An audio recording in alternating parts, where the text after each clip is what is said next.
Hey everyone, welcome back to my top 10 cartoons of all time. This is part 2, and we'll be covering number 5 through number 1 on the list. Part 1 had the first 5 entries and honorable mentions, so in case you haven't seen it yet, check that out before proceeding on with this. I'll have it linked in the description. But with that said, let's get back into the rankings with number 5.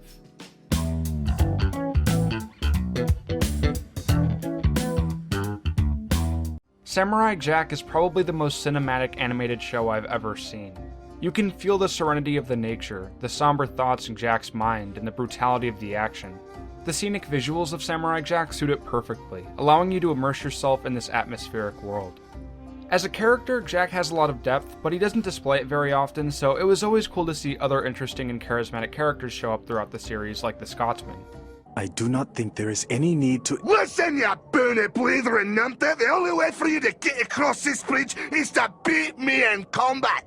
Now, are you a man, or a worthless blade like I know you are? Inspired by ancient Japanese art, the design is super visually appealing. It's detailed, yet it also bears simplicity with beautiful color patterns and rough edges. The style also works well with the setting, sometimes taking place in a futuristic urban metropolis, and other times a rural and primitive environment. Hands down, my favorite aspect of Samurai Jack is the action. There was always action on an epic scale, and intense combat that kept you invested. The action in the first 4 seasons was already pretty intense, but when Season 5 came around, that entirely changed the game. While Jack almost exclusively killed robots in the first run of the series, he starts killing sentient beings and humans in Season 5, and then deals with the emotional consequences that come along with it. There's some scenes in Season 5 that have a lot of bloodshed.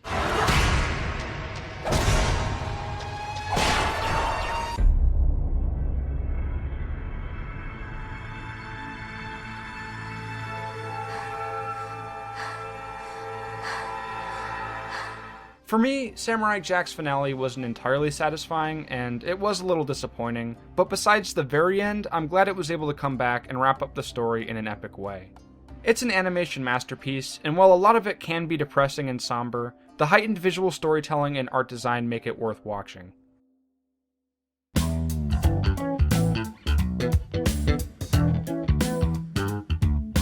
I can't believe it! I'm gonna die! How much time does he have left, Professor? Between a minute and a billion years. Well, at least you can plan accordingly. Dying sucks butt! How do you living beings cope with mortality? Violent outbursts. General sluttiness. Thanks to denial, I'm immortal. Damn it, I'm supposed to be perfect! Inspector 5 gave me his blessing!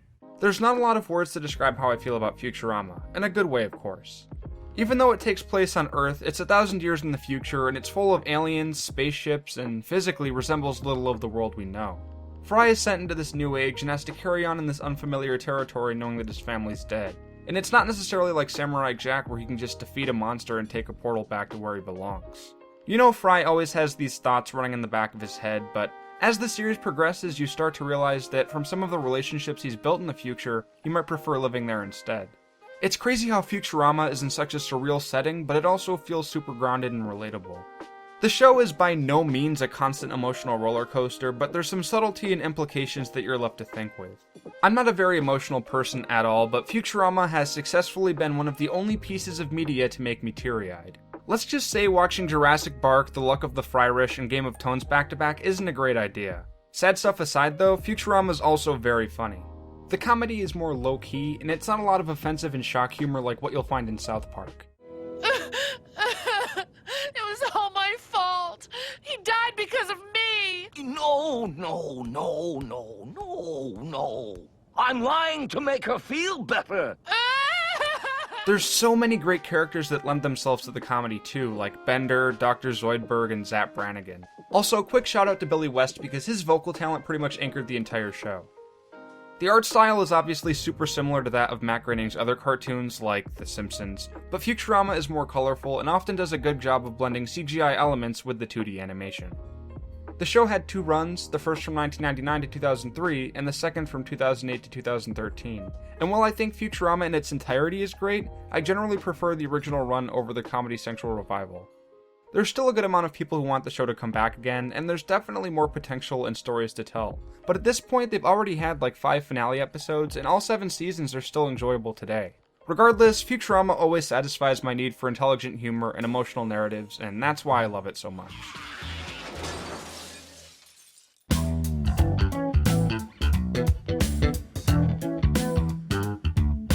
Ed, Edd and Eddy is an exploration of childhood and masterfully incorporates imagination.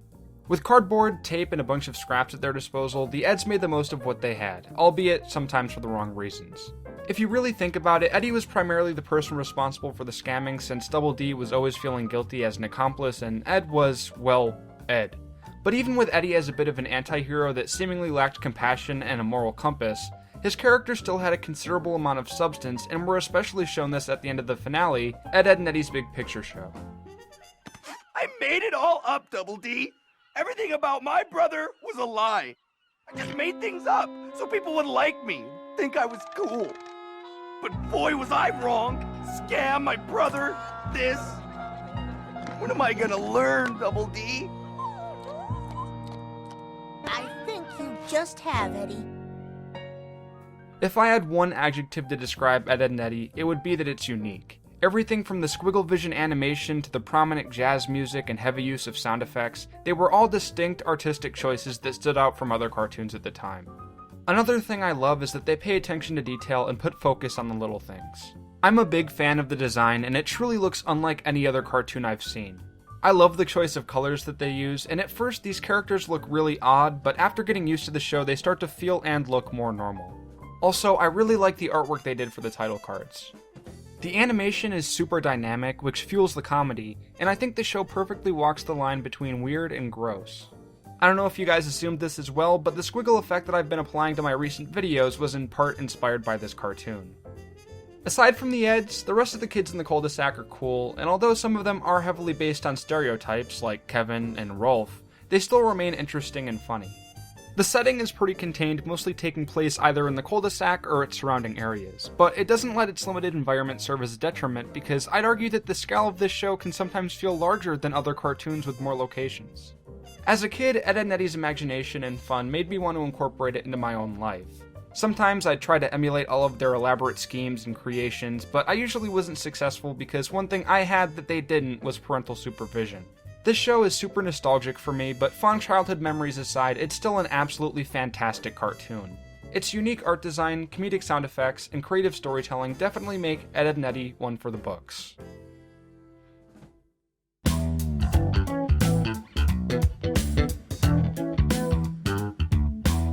How are you, Nurse Leslie? Underappreciated. We appreciate you, don't we, Clam? Please don't. I'm sure a lot of OG Monsters Review subscribers were expecting this one. I've already talked about this show numerous times, but there's always room for me to praise this overlooked classic. Camp Lazlo is often remembered as a SpongeBob clone or a cartoon amongst others of poor quality from the mid-2000s, but I really think it gets an unfair amount of criticism and negativity thrown its way. Admittedly, it does share some similarities with SpongeBob, but it makes sense with a lot of their crew members previously working on SpongeBob, and Joe Murray, the creator of Camp Lazlo, also responsible for Rocko's Modern Life, a cartoon that many members of the original SpongeBob crew also worked on. If you really want to see a show that was made with the intent to be a SpongeBob copycat, go watch Coconut Fred's Fruit Salad Island. Camp Lazlo perfectly captures the outdoors in its art style, with hand-painted backgrounds and a heavy use of browns, reds, and yellows in its color palette. The music and sound effects supplement the characters gracefully and allow the show to have rapid tonal shifts for comedic effect. A mountain. The tree. Ooh, rock.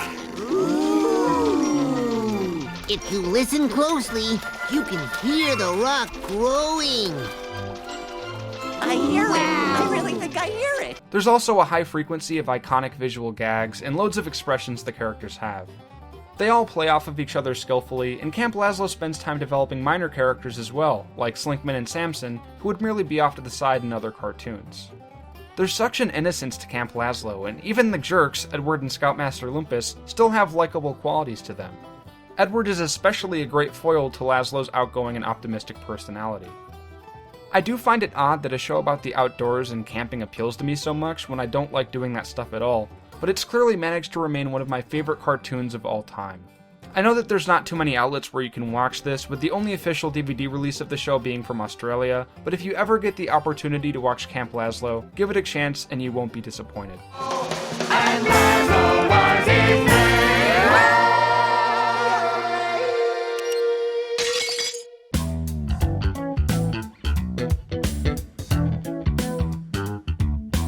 I know, pretty surprising, right? My favorite cartoon of all time is one that always gets confused with the James Cameron movie. I've mentioned my interest in this show briefly on Twitter, but rarely, if not ever, on my channel. I actually didn't start watching Avatar until shortly after the 3rd season premiered, and before it concluded I was able to catch up by watching reruns every night on Nicktoons Network. This is by far the cartoon that I've rewatched the most, and I think I've seen the entire series about 7 times. It's become a little bit of a tradition for my friends and I to get together and rewatch it every year. But what makes this show so special? Why is it my favorite cartoon of all time? Well, first off, the world building is some of the best I've ever seen. The act of bending and all of the creatures and locations in this universe feel totally authentic. And as the series goes on and the characters discover new things, it feels like we're also discovering them as a viewer. The art and animation is beautiful, and by season 3, the fluid action and bending sequences become way more prevalent. There's so many complex characters with really satisfying arcs, namely Zuko, but also Aang, Katara, and even Uncle Iroh. And throughout the journey, I genuinely cared for all of them. This series also has a perfect balance between serious character moments and lighthearted fun. You'll have some sad scenes or intense action, but you'll also see Sokka and Momo create comedy. What's great about Avatar is that it can really appeal to anybody, regardless of background, and it's aged very well since it wrapped up in 2008. If you really wanted to, you could consider it a kids show because it aired on Nickelodeon and most of the characters are still children or teenagers, but because it's so complex and such a work of art, I feel like that's almost an insult. Avatar is different from anything I've ever seen. It's full of fantasy, but down to its core, it's a very human story that we can all relate to.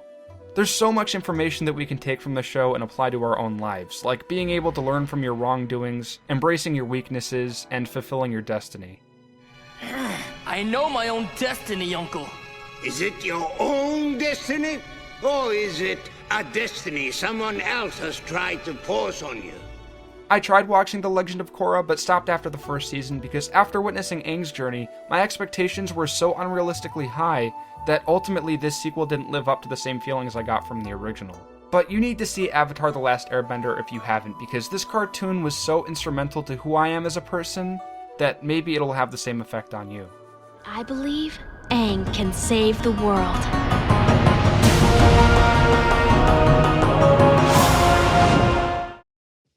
Thank you guys so much for watching, and before my outro, I just want to give a shout out to the Monsters Review Discord server. As of now, we have about 30 members, and it hasn't been too active, but I want to change that and use it more frequently, so if you want to join, I'll have the invite link in the description. I had a ton of fun digging into my favorite shows and talking about them, so I hope you all enjoyed it too. And if you did, leave a like, share the video around, and let me know what your top 10 favorite cartoons of all time are. Also, don't be afraid to give some feedback. Anyway, I'm Monsters Review. Have a spectacular day.